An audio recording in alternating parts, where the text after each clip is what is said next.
Magandang araw. Ang pamagat ng aralin ay Pamilya bilang sandigan ng mga pagpapahalaga. Gawain 7. Bahay ng pagpapahalaga. Isulat ang mga pagpapahalagang natutuhan mo sa pamilya at kung paano ang mga ito ay nagsisilbing gabay sa iyong pagkilos. Gawing gabay ang sumusunod.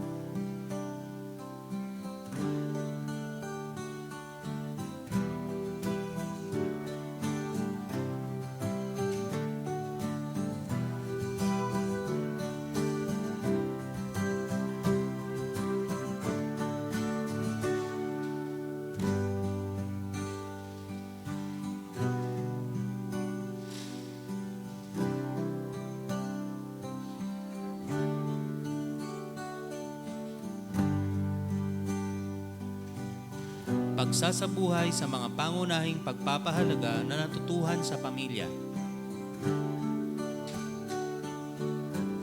Paraan ng pagsasabuhay sa mga pagpapahalagang natutuhan sa pamilya. Pagmamahal. Ang pagsasabi ng mahal kita ay isang lamang paraan upang maipakita ang pagmamahal sa pamilya at sa iba. Si Jensen ay nagbigay ng 87 na paraan upang maipakita ang pagmamahal. Basahin ang ilan at tukuyin alin sa mga ito ang isinasagawa. Respeto o paggalang. Ang respeto ay nag-uumpisa sa pagiging magalang sa salita at kilos. Kung may hindi pagkakaunawaan, matutong makinig at intindihin ang damdamin ng iba. Maging malumanay sa pagsasalita at huwag magtaas ng boses lalo na kapag pinagsasabihan. Responsibilidad. Ang paghingi ng paumanhin at paghingi ng tawad kapag may nagawang pagkakamali ay magandang paraan ng pagpapakita ng pagiging responsable sa buhay. Kasama din ang paggawa ng mga iniatang na gawain at mga pangako. Basahin ang iba pang maaring gawin ayon kay Tim sa link na ito. Mapagbigay o pagkabukas palad. Kung mayroon kang maibabahagi sa mga pangangailangan ng mga kasapi ng pamilya, material man o hindi, ay maaring ibahagi ito sa kanila ng buong puso. Pangako.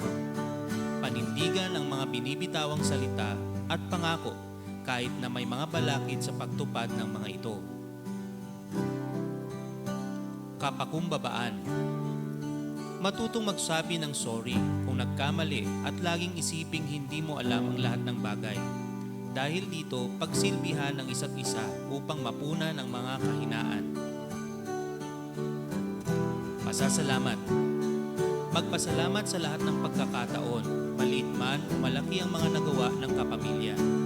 Kahit dumaraan sa mga pagsubok, sikaping tingnan ang mga bagay na maaaring ipagpasalamat sa mga sitwasyon. Katapatan. Piliin ang araw-araw na magsabi ng katotohanan at hindi magsinungaling.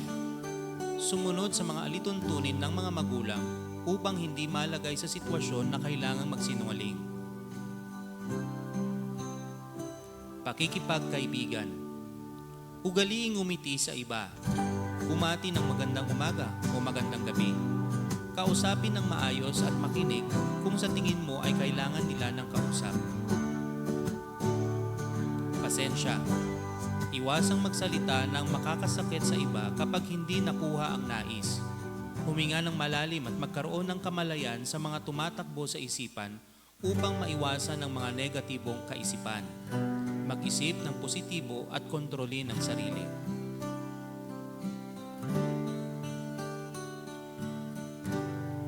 Gawain 8. Hamon at pagpapahalaga. Isulat ang mga sitwasyon o hamon na kinakaharap mo o ng iyong pamilya na nangangailangan ng masusing pag-iisip para maisagawa ang tamang pagkilos o desisyon.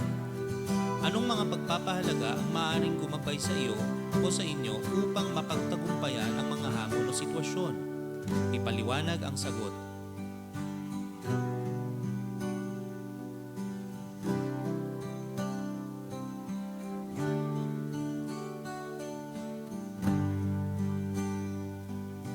Gawain 9. Paglagda ng kasunduan. Kumpletuhin ang kasunduan bilang tanda ng pagtatalaga sa sarili upang isabuhay ang mga natutuhang pagpapahalaga sa tahanan.